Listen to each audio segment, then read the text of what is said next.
Bonjour. Là, je vous propose une autre approche créative à partir d'un document qui vous aurait fait tilt.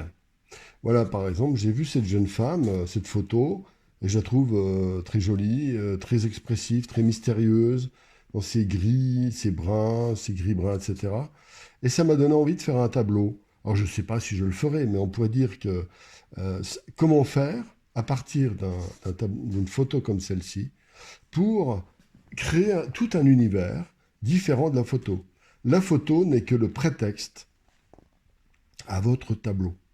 Donc c'est ça l'astuce. Donc je vais faire plusieurs essais, enfin plusieurs propositions, plus dans une logique d'enseignement que de réalisation personnelle, parce que, bon, peut-être que si ou peut-être que non, mais c'est parce que c'est un élément très courant. Beaucoup parmi vous aimez partir d'une photo, une photo de famille ou de quelqu'un de la famille, ou une belle photo. Il y a même d'ailleurs beaucoup d'abus, vous savez. On voit, j'ai vu une fois dans une exposition de peinture, trois fois la même reproduction du Tibétain édenté ou d'une jolie fille. Ça m'est déjà arrivé de voir deux fois aussi.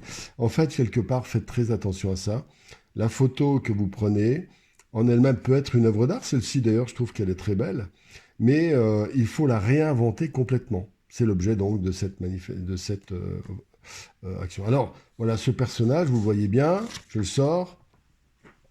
Alors, je vais redessiner, je vais suggérer en fait sa position. Là, je vais faire juste le portrait, comme ça, hop, au milieu, là, voilà, comme ça. Et je vais chercher une composition, une histoire à raconter à partir de cette jeune femme. Voilà, tout simplement. Alors donc, quelque part, voilà. Attention, nous ne sommes que dans une logique de, comment dire, de créativité, hein. Donc on n'est pas, je cherche pas à faire cette fille tout de suite, la faire apparaître. Je l'indique juste un petit peu comme ça pour que qu'elle soit un peu présente. Mais le but, c'est pas de dessiner elle est moche là pour l'instant, mais c'est pas grave. Ce qui compte, c'est la composition et l'idée. On est d'accord, hein? Ne me dites pas, oh, elle est pas belle, elle est pas belle. Je ne vais pas passer 10 minutes à faire son portrait. Voilà, ça n'aura aucun intérêt dans la logique donc de créative. Là, pour l'instant, elle ressemble plus à son frangin qui fait de la muscu qu'à une jeune fille. Mais bon, voilà, réduction du menton, ça va déjà diminuer un peu l'effet. Voilà, allez, on fait juste ça. Voilà. Alors, comment partir d'un personnage comme ça pour créer un univers? Alors, pourquoi j'ai choisi? Alors déjà, vous aurez d'autres sujets peut-être. Il y en a qui choisiront dans l'ethnique, d'autres des sujets plus anecdotiques ou plus ruraux du style peinture de genre avec des paysans, avec des gens de votre entourage. Il y en a qui aiment bien faire des clochards, etc. Alors, il y a plein de manières de travailler autour de ça. Alors, soit on fait le portrait tel qu'il est, mais en le révisitant complètement. C'est-à-dire que il y a une solution. Je sais pas, il y a des. Je vais juste faire un truc comme ça. Imaginons, on pourrait très bien imaginer un portrait qui commence comme ça, qui finit comme ça. C'est-à-dire, elle jaillirait dans une structure abstraite. Vous voyez? On pourrait imaginer ça, avec des traits verticaux. C'est-à-dire qu'on fait tout un univers abstrait autour de ce personnage, voilà, et qui se fond dans une espèce, voilà, on pourrait imaginer, donc quelque chose un peu comme ça. Voilà. Pourquoi pas? Allez, je coupe ici. Voilà. Et puis je ferai quand même apparaître son épaule qui est là. Hop, comme ça, juste l'épaule. Voilà. Et puis le reste qui se perd dans. Voilà, par exemple. Voilà. Alors donc, on pourrait se dire, là, je vais donc faire tout un travail de matière très profonde. Alors, pourquoi pas garder même les couleurs, mais faire un travail de matière. Vous savez, on parle de ce soulage, je ne suis pas un grand fan, mais on va dire avec son noir, là, et si on fait un fond très très foncé, on pourrait faire des effets de loupe à la peinture, avec un couteau. On peut écraser la peinture, la griffer, faire tout un travail de matière, en fait, tout simplement. Ça pourrait être sympa. Donc très très foncé, etc. Voilà une solution qui est un petit peu classique, mais qui est quand même déjà une invention, parce que, alors là c'est des trucs à moi, mais le fait de faire descendre des effets de matière qui vont couler, par exemple, sur le visage, c'est un truc que j'aime bien faire. Je fais couler des effets de matière sur les visages, et ça permet de connecter le fond avec le visage. Et ça le fait apparaître de manière un peu en filigrane. Voilà une solution, par exemple. Voilà, alors donc, est-ce que c'est bien, est-ce que c'est mal? Je ne sais pas. J'ai encore pas réfléchi à fond. Mais voilà, simplement, je peux seulement positionner ça. Alors là, c'est la formule où j'utilise que le portrait, on va dire. D'accord. C'est-à-dire que là, pour l'instant, je ne cherche pas comment dire, je cherche à le composer. Alors là, je le compose au centre, un petit peu en lui donnant une partie au-dessus, mais l'originalité sera dans la matière. Alors, le matériel, je prendrai de la peinture à l'huile, là, parce qu'au pastel, ça fera un peu mou, je trouve.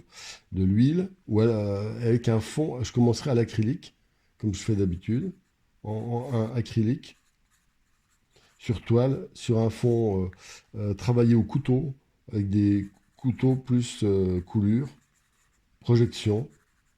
Ça, regardez mes autres vidéos, je vous montre comment je fais. Je vais faire d'ailleurs une série sur la matière dès que mon atelier sera réparé. Ensuite, projection, estompage, enfin tout y passe pour créer des textures très belles. Finalement, le portrait ne doit juste apparaître en filigrane comme un fantôme très délicat sur un univers de matière qui est quasiment le principal sujet. Voilà, ce serait une option. D'accord. Alors, option 1. Ouais, bah, option 1. Option 2, on pourrait se dire, allez, on va choisir une autre. Cette jeune femme, elle est blanche.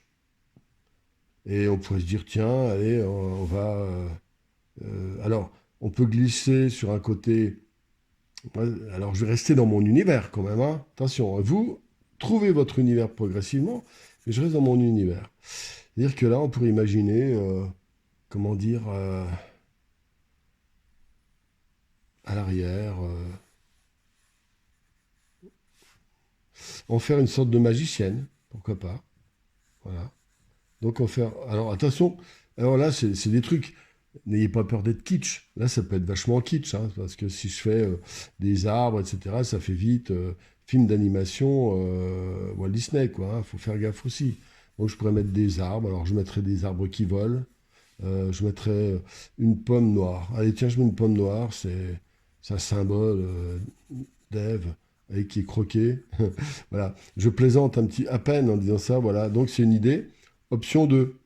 Donc, c'est comment dire, la Ève noire. Allez. L'option 1, c'est effet de matière. euh, avec portrait fantôme. Presque fantôme, on va dire. Ok. Bon, alors celle-là, c'est Ève noire. Alors elle croque la pomme, etc. Ça devient toute une histoire autour de ça. Alors, je ne vais pas faire le serpent, mais on peut s'amuser à inventer des choses. Mais faut faire gaffe parce que ça devient vite kitsch ou bande dessinée. Alors, voilà, c'est une idée. Est-ce qu'elle est bien? Bon, allez, je mets bof à côté. À celle-là. Ok. Alors donc, je recommence. Alors, à partir de ce portrait, je vais donc imaginer autre chose. Qu'est-ce que je peux imaginer? En fait, j'aime bien l'idée quand même d'un beau visage qui crée une ambiance féminine, un petit peu comme si c'était une muse ou une sorte de magicienne, mais je pense plus à la muse, quoi. Donc, et alors, il pourrait y avoir des tâches abstraites, voilà, qui créent des univers, comme si elle ouvrait des brèches dans l'univers. Et puis, alors, j'ai pas envie de faire un paysage parce que ça va devenir tout de suite image de film, etc. Je reste dans cette optique. En fait, quelque part, j'avais envie de faire pas mal de choses à partir de ce portrait. Alors, je vais travailler le portrait différemment, mais je n'ai pas envie d'en faire un environnement parce que ça devient tout de suite kitsch. Voilà. Alors, j'avais une option 3, puis en fait, non. L'option 2, je mets bof parce que c'est pas terrible. Ça devient vite des symbolismes. Maman, attention, c'est la pomme, le serpent, le truc. Bon, bref, n'importe quoi. Alors donc, la solution pourrait être aussi, c'est donc un travail d'imagination, de visualisation, qui doit se faire quand vous en êtes là. Alors, vous précisez un petit peu, puis vous dites qu'est-ce que je veux faire apparaître. Par exemple, ici, vous pouvez décider de faire carrément disparaître le menton. Par exemple. Carrément disparaître. Voilà. C'est des options, oui, comme ça. Et puis rendre les yeux un tout petit peu plus forts que ce qu'ils ne sont dans la réalité, bien qu'elle ait déjà des yeux extrêmement noirs. Voilà, comme ça, bon. Voilà. Donc l'idée, c'est d'énormément travailler le portrait, de telle sorte qu'il soit parfaitement intégré avec d'un côté des coulures, et puis des effets qui vont disparaître progressivement. Alors, par un mélange de glacis, qui vont unifier des petites zones, donc des glacis transparents, ça, je ferai d'autres vidéos, j'en ai déjà fait, mais bon, elles sont perdues dans mes 250 vidéos déjà faites. Ensuite, il peut y avoir, pourquoi pas, des ponçages qui vont donner des effets de matière particuliers. C'est pour ça que le fond, préparation du fond, ça peut être intéressant, avec des espèces, travail du gesso au couteau, par exemple, mais très écrasé. Ce qui va au couteau, ce qui va faire des traces, des traits, des trucs très légers, mais qui vont faire vibrer la matière. Donc, mise en place des couleurs délicates avec des effets de matière qui vont couler, etc. Pourquoi pas à l'acrylique au début. Je le fais aussi des fois directement à l'huile, ça à voir, à étudier. Ensuite, moi, c'est un sujet que j'aime bien. Je ne sais pas pourquoi, j'ai toujours aimé les madones. Voilà, c'est une espèce d'idée de madone, en fait. Voilà, voilà, c'est comme ça. Tant pis, ne rigolez pas, hein. Voilà, donc comme ça. Et puis on peut inventer. Alors, des fois, j'aime bien faire des choses comme ça. Par exemple, là, c'est des petits graphismes. Par exemple, j'aime bien faire des cubes, des rectangles, comme ça, mais un peu cachés, comme ça. Pourquoi je fais ça? Eh bien, c'est parce que c'est mon bon plaisir, vous savez bien. Voilà, je sais pas, j'ai pas d'explication à donner.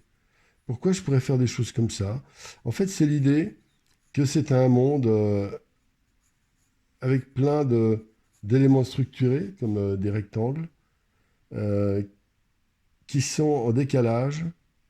C'est un peu comme toutes ces représentations, un peu dans un monde où le visage est la magie de l'être humain. En fait, quelque part, c'est un hommage à la féminité et au mystère un peu magicien que représente la féminité. Et le tout dans un monde un peu incompris, mystérieux, bizarre. Et voilà. Donc c'est un sujet qui ne me déplaît pas, hein. Mais vous voyez, on est loin du sujet qui va être purement, voilà, plouf plouf, je fais un portrait d'après photo, et puis après je décalque des choses.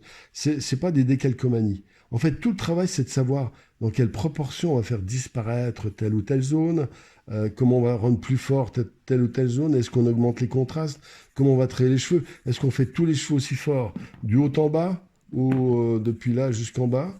Alors maintenant, il y a l'idée du fond. Moi, je pense que le fond, ça peut être intéressant qu'il soit foncé. Et pas trop dans un premier temps, avec différentes options pour les monter en puissance. Est-ce que je les fais beaucoup plus fort ou pas? Voilà.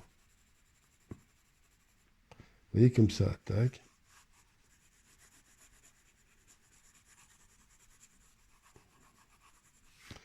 Donc, attention, voilà, c'est un dosage entre l'ombre et la lumière.